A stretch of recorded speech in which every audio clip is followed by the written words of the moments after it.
અને હવે સમાચાર વિસ્તારથી જોઈએ તો રાજકોટમાં આજે પણ છૂટોછવાયો વરસાદ વરસ્યો છે। રાજકોટમાં 3 દિવસ વરસાદની આગાહી કરવામાં આવી છે। ગઈકાલના વરસાદમાં તંત્રની પોલ ખુલી ગઈ છે। પહેલા વરસાદમાં જ પોપટપરા નાળું ભરાઈ ગયું હતું।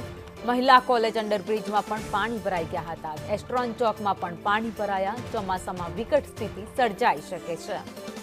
તો ગત રોજથી જ રાજ્યમાં વરસાદી માહોલ જોવા મળી રહ્યો છે। અનેક જગ્યાઓ પર ગત રોજ સાંજથી વરસાદની શરૂઆત થઈ। આજે પણ રાજકોટમાં વહેલી સવારથી વરસાદી માહોલ જોવા મળ્યો। વરસાદ વરસતાની સાથે જ રાજકોટમાં પાણી પણ ભરાવા લાગ્યા છે।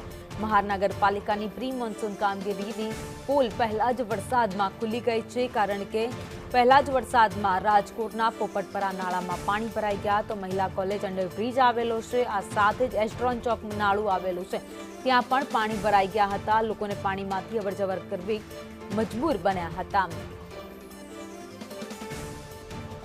તો આ દ્રશ્યો જે દેખાઈ રહ્યા છે, ચોમાસાની શરૂઆત થઈ ગઈ હોય તેવા દ્રશ્યો સામે આવ્યા છે। અનેક જગ્યાઓ પર પાણી અત્યારે ભરાયેલા છે। રાજકોટથી સંવાદદાતા મયુર સોની અમારી સાથે જોડાઈ ગયા છે। મયુર, હજુ તો વરસાદની શરૂઆત થઈ, ત્યાં જ રાજકોટના અનેક એવા વિસ્તાર છે જ્યાં પાણી ભરાઈ ગયા।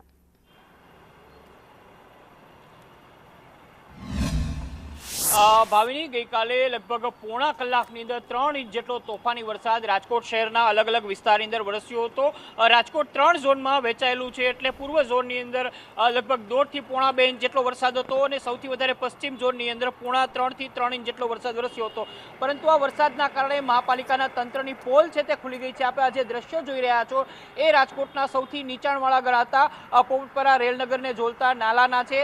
અહીંયા 4 વર્ષ જૂની જે આખી ગટર હતી એ તૂટી ગઈ હતી। તો લગભગ 3 દાયકા જૂનો જે આખો પાણી નિકાલનો સંપ અને અંડરગ્રાઉન્ડ ટનલ હતી તેને તોડવાનું કામ છે તે કરવામાં આવ્યું છે। આ કામ ઉનાળાની અંદર કરવાનું હોય છે। ઉનાળાની અંદર કામગીરી પૂરી કરીને ચોમાસા માટે આખો રસ્તો ક્લિયર કરવાનો હોય છે, પરંતુ મહાપાલિકાની અંદર બાબુશાહી ચાલી રહી છે અને જે કામ જે દિવસે જે મહિને થવાનું હોય એના બદલે 3-4 મહિના આ કામગીરી લેટ ચાલે છે।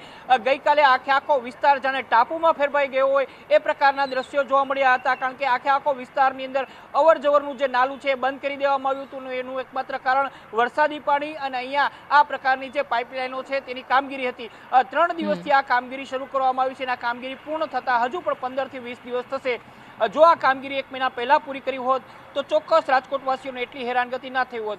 પહેલા વરસાદના કારણે જ રાજકોટના નાના મવા, મહિલા કોલેજ અંડરબ્રિજ, એસ્ટ્રોનનું નાલું, પોપટપરાનું નાલું, રાજકોટના લગભગ 6 મોટા નાલાઓને મોટા વિસ્તારો છે પાણી અંદર ડૂબમાં ગયા હતા। આજથી પણ 3 દિવસ સુધી સતત વરસાદની આગાહી છે, એટલે હજુ પણ રાજકોટવાસીઓ માટે મુશ્કેલીનો અંત આ ચોમાસાની અંદર આવે તેવું અત્યારે લાગતું નથી। આભાર માહિતી માટે।